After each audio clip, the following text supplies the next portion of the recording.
नमस्कार साथियों, स्वागत है आप सभी का एकलव पीसीएस और एकलव एकेडमी में। साथियों, कल होने वाला है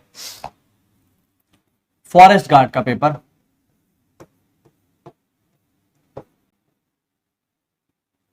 ठीक, और ये एग्जाम 2019 का है।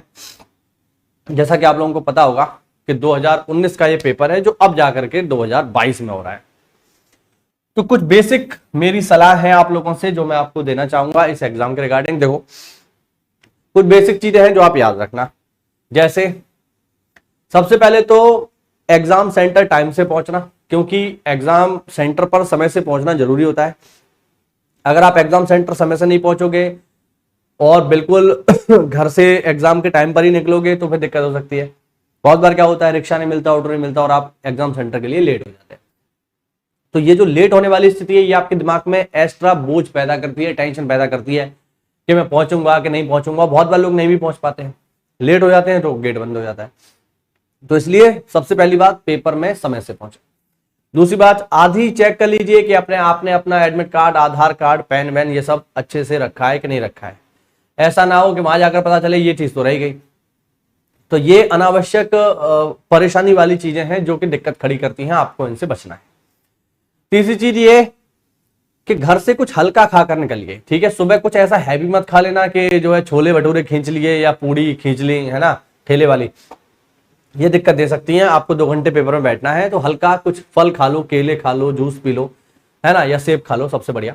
2 घंटे का पेपर है, 2 घंटे के बाद आप जो चाहो सो करो, कोई दिक्कत वाली बात नहीं है।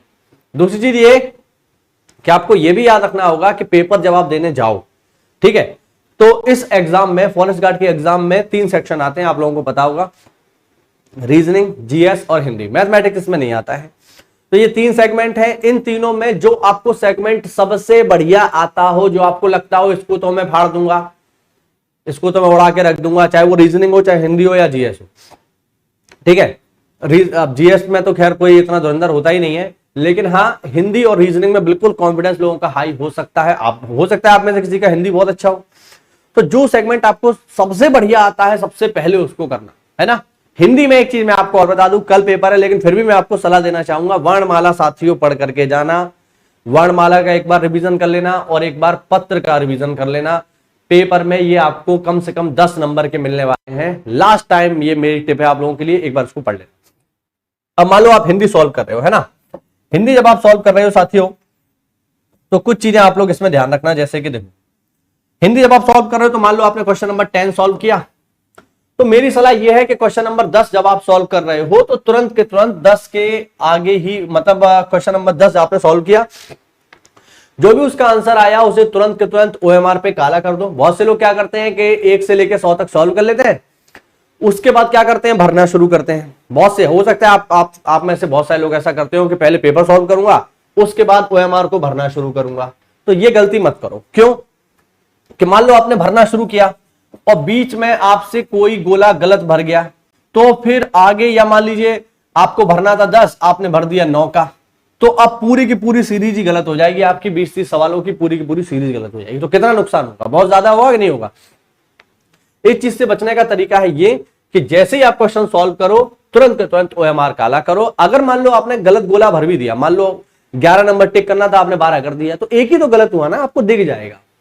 लेकिन अगर आपने भरते चले गए तो पूरी की पूरी सीरीज गलत हो जाएगी। 30-40 सवालों की बहुत नुकसान पहुंचा सकता है ये। इससे आपको बचना है।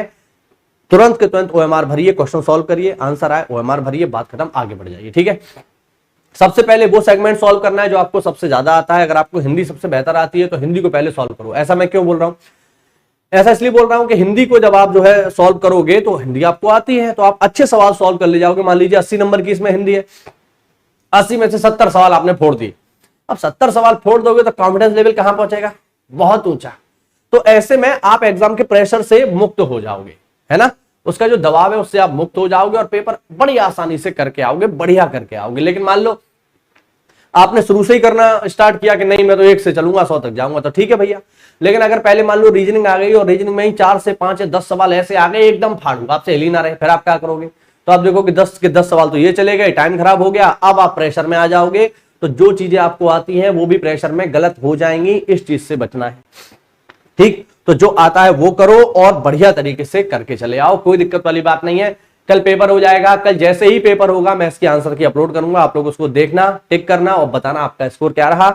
घबराने वाली कोई बात नहीं है, क्योंकि मैं समझता हूं जो लोग भी फॉरेस्ट गार्ड का पेपर देने जा रहे हैं वो सभी के सभी वीडियो का भी एग्जाम देंगे, तो घबराने वाली कोई बात नहीं है। खूब मौका है, जो सिलेबस फॉरेस्ट गार्ड का है वही सिलेबस वीडियो का है, तो फिर से मौका मिलेगा, फिर से हम एक बार और इसी पैटर्न पर एक परीक्षा और देंगे। तो जो मेहनत आपने यहां करी है वो आगे भी काम आएगी, घबराने वाली कोई बात नहीं है। हम सब आपके साथ हैं, मैं आपके साथ हूं हर तरीके से, है ना। अच्छे से पेपर दो, बिल्कुल टेंशन मत लो, कोई डाउट हो कमेंट में पूछो, बताते हैं। और मैं ईश्वर से प्रार्थना करता हूं कि जितने भी लोग इस वीडियो को देख रहे हैं उनका पेपर बहुत अच्छा हो, आपका पेपर बहुत अच्छा हो।